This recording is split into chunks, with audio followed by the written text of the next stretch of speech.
দুনিয়াকে ধারণ করা মানেই হলো, একটু ভালো করে শুনেন, দুনিয়াকে ধারণ করা মানেই হলো আপনি স্বেচ্ছায় নিজের ইচ্ছায় কামনা বাসনা লোভ লালসা আমিত্ব অহংকার অহমিকা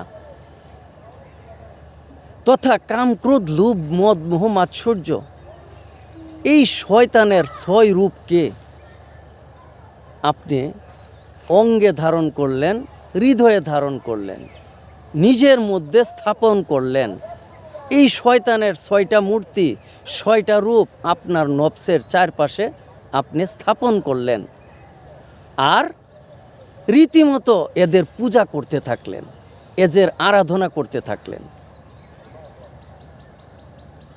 কাজে আপনি দুনিয়া ত্যাগ করেন, জীবিত প্রাণে দুনিয়া ত্যাগ করেন।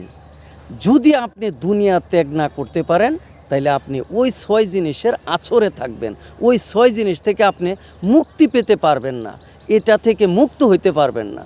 কাজেই আপনি এই দুনিয়া জীবিত প্রাণে আপনি দুনিয়া ত্যাগ না করতে পারলে আপনি এই ৬ জিনিস থেকে মুক্তি পাবেন না, তথা আপনি আল্লাহর দর্শন, আত্মশুদ্ধি, আত্মজ্ঞান লাভ, আল্লাহর দর্শন কোনোদিনে আপনি পাবেন না।